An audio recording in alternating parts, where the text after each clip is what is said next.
Hi everyone, this is COVID with a K, your host at Beyond the Code by Typo. Today on this episode, we have an amazing, cool guest from Tel Aviv, Anton.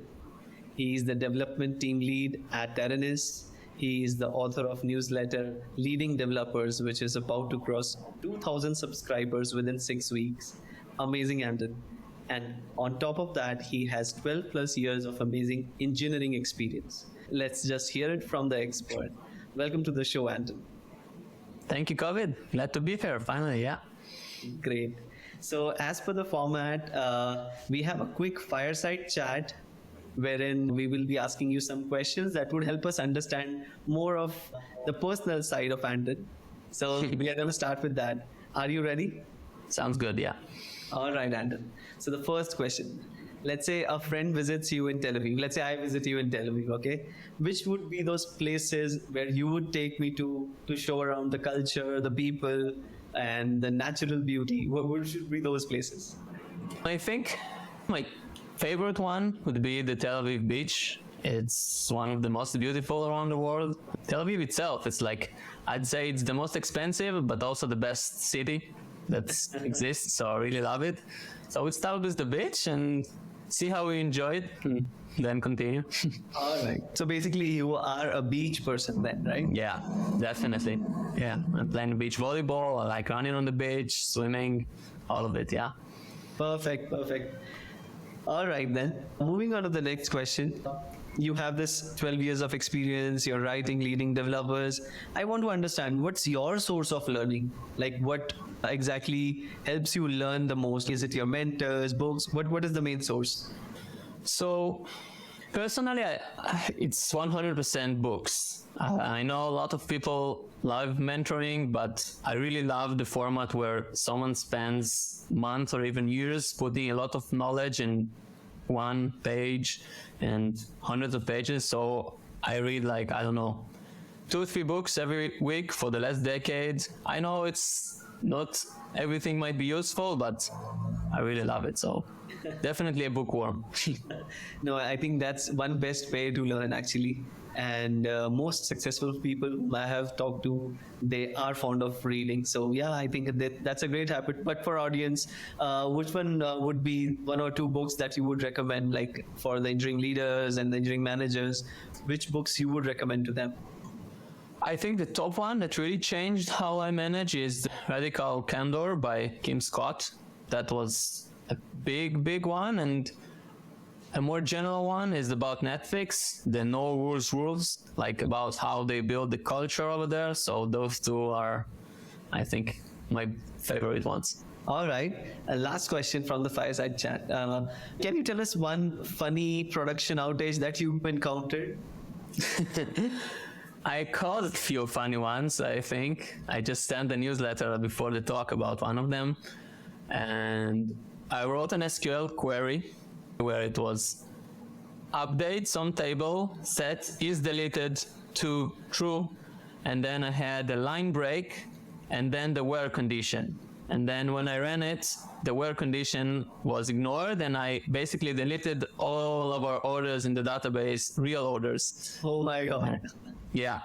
It was in a weekend, and it took me an hour to recover. I was the most nervous I ever was, but yeah. That was I think everyone, almost everyone who has been into coding has done that sometime. Yeah, definitely.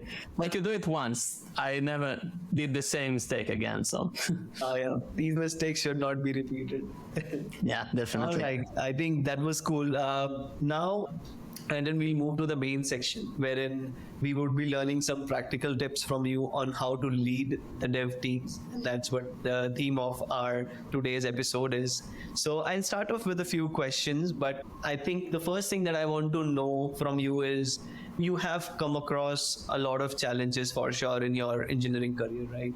So I would want to know which of those 1 or 2 challenges were really hard for you, and how did you overcome those? If you could share some of your experience. I think the main challenge, and it's a bit of tough to say it, but I'm a micromanager by heart. The easiest way for me is to be very into the details and know everyone and ask questions every time and be very, very annoying. Like, I'm a control freak, that's my nature. And it took me a lot of time to understand how toxic can it be and what's the effect on other people, and I still fight with it. For example, we are working hybrid, and on the remote days, I like to know what everyone is doing. I like to send them messages and understand what everyone has problem with. So now I'm in the stage where can I just, let go for a day or two, but it's a constant struggle, right? Because the people tell me they need the freedom and they don't need me to be so controlled, but it comes from the good place. Usually people, bash the micromanagers saying, that they're the most awful managers, but usually it's because you care about the people. You want them to succeed, you want to help them. So when it's from a good place, it's hard to fight yourself, and just let go. Right. But definitely it's something I'm improving on, and I know I should, yeah. Yeah, I think this comes very naturally to human beings, like having control. It's a very primal instinct of a human to have that control, right? So even if it is coming from a good place or from a bad place, people perceive it mostly in the negative sense, like the people who are getting managed. So it's hard to change. Of course, when you have right intentions, you're not able to motivate or incentivize your brain to not do it because you're already doing it for the positive. So yeah, it's difficult. But how do you exactly deal with it? I think that would be really, really interesting to know. Like, what goes in your mind? Okay, in this situation, Anton, don't call that person. You have to stop yourself. So what exactly do you do to recall that and be doing that when you are in the day-to-day? I think that for me, it's mainly about asking questions, right? Someone works from home and I think they might have a problem or need me. So I have like this habit that before I send a Slack message or before I go to someone's place to talk to him, I think to myself, okay, they probably know that I'm available if they need me, right? So is this so critical that I need to stop them from doing work? So I'm thinking about the negative effect of it. If they need to respond to me, they might be right in the middle of coding something or thinking about it. So when I try to think about the negative effects, it usually helps me stop, bothering people. And the main thing is hearing from them. Like, that's the main thing that changed my behavior. When people tell me, okay, you can trust me, I can handle it, I don't need you to, babysit me or see how it goes. And when people tell me that, it makes me feel like more, ashamed. It's not that I don't trust them, I want to help them, I want to make sure I'm available. So when they tell me it's bothering them, that's why I know, okay, I crossed the line, I need to take control of myself. So yeah. That's the two thing. They're going to listen to this podcast. They might have a different perception about you now because you are mentioning that you're doing it from a positive intention. So yeah, I think that's cool. It's a very good advice. We should be considerate of other people who might have to context switch or they might have to pause in between, which is very critical right now. So putting that thought before asking a question or doing something which is related to your management probably can take a backseat for a while if you are considerate and you're doing that consciously. So that makes sense. That makes a lot of sense. I thought that saying, how is it going is micromanaging, but saying, is there something I can help you with is fine, right? So usually the message I send, is there something I can help you with? But it's still micromanaging. And this took me time to understand, even if you only offer help and you're not pressuring someone. So that's the final thought. Yeah. Cool. Got it. All right. Moving to our next question. So as we know, in your career, you have led the software engineering team. You have also led the DevOps team. How is it different leading both the teams? Of course, altogether, they help each other definitely, but how is it different leading both the teams? Yeah, as you said, there are many differences. Different profession, right? DevOps is what was considered ops and IT. Now it's completely different profession and DevOps engineer. But I would say the biggest difference is the people you develop for. So when your clients are developers, internal teams, they know what you're doing. They have technical knowledge. So they give their input, they are pushy, they never satisfied with what you do, they think you can do better. So if you improve performance by 50%, they want 80%. So, customers don't always know and don't always demand things. And this one was hard for me to understand. Like, I'm doing my best. What do you want from me as a DevOps team leader? And then as a software team leader, you work with the PM and you manage the expectation. And you are the authority. When you say something will take X time, that's usually what it takes. So that's one major difference. Yeah. And the other one, I think it's the priorities. I'm used to having a big project, like say 4-6 weeks or something like that, and just working on it with minimal distractions in a regular software team. In a DevOps team, it's like, fires all over the place. Everything is more urgent. You have the SOC review, and then you have some new feature someone needs, and then the database needs to be restored, whatever. There's like so many distractions, and that was very difficult for me. Because I tried to do like sprints and, the 2-week sprints and everything. It was not a good success. Yeah. Just a follow-up question on that. Which one do you think you like more, but aligns more with you? I think software teams, not DevOps team for me, mainly because I like less distraction. I like the order work, and mainly I love the communication with our customers, right? I feel like as a DevOps team, one of the toughest part is you don't directly affect the business, right? You might not even know what the business is about. You're focusing on the development process. And I love to know like everything from what the customers are using, how the sales are going, helping the salespeople. So that's a major difference that I now feel. That's the main reason. Yeah. Perfect. Thanks for being so honest. All right, moving on to the next question.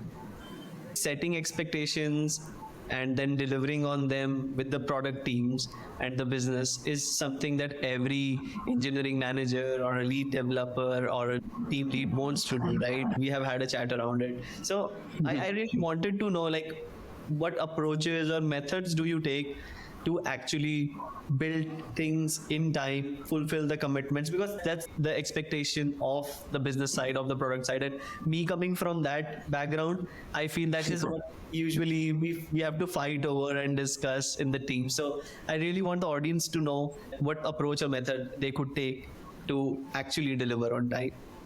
Yeah, that's your toughest question, I think, and would require the longest answer. And it is something that I heavily focused on, and I can say it improved a lot in the last 2 years.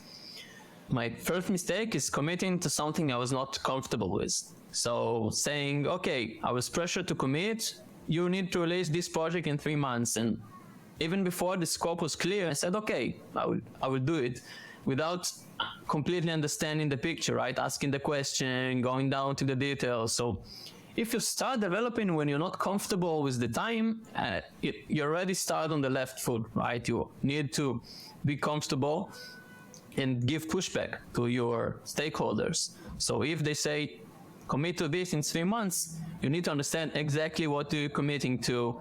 Ask, why shouldn't we do something simpler in 1 month, right? Why should we do such a long project? Because you know it probably. The longer the project, the less likely you finish on time, right? A 3-year project never will finish on time, and 5-year will never finish. That's how it works. So the smaller the project, the more chance it will finish. So that's the first thing that I had to overcome, because as a young team leader, it's very hard to give pushback to your manager or the PM, the product manager. They say something, they have experience, and you will trust them to estimate it correctly. But you will be the one held responsible for delivering on time. So you have to be comfortable with that. Yeah, I think that's a very good point. Anything that you usually practice or you use as a tool to actually overlook what's going on? So as a team lead or as a manager of a team, how do you ensure things are moving on time? Let's say you have signed up for a sprint, and during this sprint, 5-6 days have passed, and you want to keep a check on what's going on in the team. So how do you usually do that, and how do you proactively take measures to actually reduce the bottlenecks and make things smoother and move faster. So how do you do that? Yeah, that's something I actually haven't solved yet. Okay. So have a clear understanding of what are the pain points, who is stuck where. So currently, because the team is pretty small, right? 5 developers for now. We had some reorg. So it's basically based on dailies and talking to people. So there is no like understanding. I try to use the burnt down chart, that says how many things you completed, but it's a bit of a lie because you almost always complete everything in the last 2-3 days of the sprint. So even if you feel pressured, it's not necessarily a bad thing. So it makes sense. But I think here a few tools could be a real good help. Just a suggestion from my end, like you can have certain tools which give you a clearer picture on things that are happening on day-to-day basis in your sprints as well. I think there would be something that you would want to improve on here, where you have a clarity on what's going on day-to-day basis to proactively take measures. Yeah, I definitely agree. I think there is a need for it, but it's more of the change the habits of people, right? You need to educate people about the need, and I think that's what you and Typo are doing with the podcast and with the tech itself too. Yes. Share the need, and I agree. I feel the pain. I have many more thoughts on how to deliver on the expectations. I think we covered the first one, right? Never being comfortable with what you commit to, and we touched a bit on the second one. Never commit to tremendous long projects. Even 6 months is long, and even 3 months is too long. I recently read a book about Basecamp. I don't know if you hear about it. Yeah. Those guys are amazing. So different perspective. They do a bootstrap without VC and have different culture. And they say they don't have a roadmap. They have 6 weeks projects. They don't know what they'll do in more than 6 weeks. That's how the whole company runs. There is no 1-year plan, no quarterly plan, 6 weeks projects. And I think that's actually a good recommendation. Not having a roadmap, right? You cannot control that as a development team lead. It comes from the management, but having projects no longer than 6 weeks and making sure you release something, right? Because even the most complex projects, you can have an MVP in 6 weeks and get feedback. And it's obvious, right? Everyone talks about lean startup and everyone knows it, but it's very hard to do because you want to deliver something beautiful, right? You want to deliver something super useful from the day one, and you don't want to deliver a small part. So that's a fight I'm constantly having with myself, saying, okay, it's fine to deliver a small piece in 2 weeks, in 4 weeks. And that's the obvious one. And the last one, I think, which was the biggest learning for me, is, the triangle of time, cost, and quality, right? If you commit to the same scope for the same time, something will suffer, right? So the things that we are currently optimizing for is the scope, right? So you deliver the same time, you deliver high quality, but you can change the scope after it starts. You can remove things that you think are not necessary. You can play with it. Because if you fix the scope and the time, it will be lower quality. And I felt it. You can release on time, but the code will not be reviewed, right? Because you don't have time. No QA, you don't have time. Lots of bugs, you didn't have time. So if you want high quality code on time, you have to be very, very flexible about the scope. Cool. Yeah, and that's something that totally makes our organization improved on. I feel the improvements, and I think it's a great way to work when everyone is aligned that the scope can change. That's a good way, yeah. Yeah, I think what I get an essence from the 2 points that you have mentioned about how to deliver on time. One is, of course, being comfortable and confident in what you want to do and what you can commit to. That has been very, very fundamental thing one should have. And the second point is breaking down into small projects and then being flexible with the scope would really help. But at the same time, I also feel that there are times when you have to stretch, when you are in a startup mode, when there are things to be delivered, and there is less time for planning actually. That's where the problem comes in, right? If you have time for planning, then you will be able to estimate it better. But when you don't have time for planning, what exactly works for you? Is it like just keep the scope flexible? On the run, we will decide what is something that we see getting completed and what we don't see. Is that how it works? Yes, I think the main benefit, and it's still hard, but especially if you don't plan to release as fast as possible as you can, under a feature flag, easily reversible, but to get a real feedback from your customer as soon as you can. So let's say there is an idea. We had a good example of it, of something that our US team, our customers in the US, we are an agtech startup flying drones over field, and our whole team is in the US, like sales and customer success. And they flew here and we had a meeting, with a whiteboard, and they had an idea to do, but there is no time to plan. We are an agricultural startup and now is the money time, right? People are in the fields harvesting. So there is no much time to plan, and we had some idea and we just went with it. And after a single sprint, 2 or 3 weeks, we released something that it was not perfect.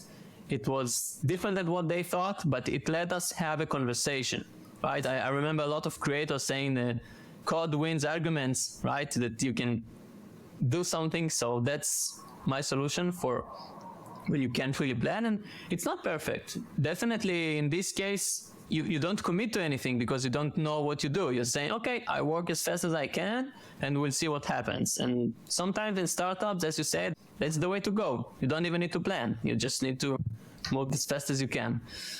Makes sense. I really like your thought process on this. Is there more that you want to talk about? Anything else you want to add to the already defined approaches that you're taking? No, I think to summarize it, like as a team leader, it takes, and it leads us to the next question, it takes a lot of time to have the, I would say, the strong base to say no, to give your own estimates, to have pushback to the other people.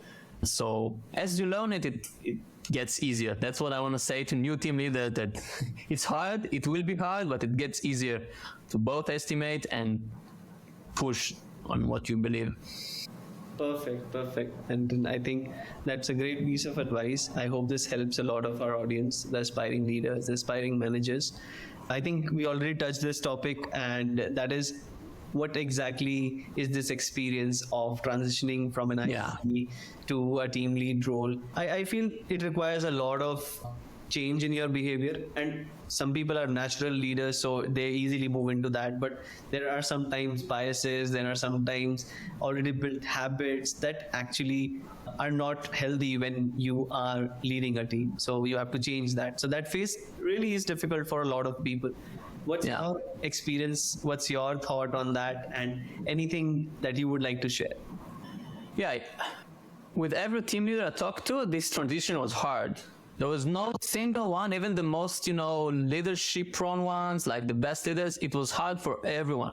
I think this is the toughest transition in tech. If you go like higher, everything is tough. But this one, from being an individual contributor to manager, is crazy. And mainly because you're doing so many things. It's like you knew how to juggle 3 balls and now you need to juggle 27, right? It's like, okay, how can I do that?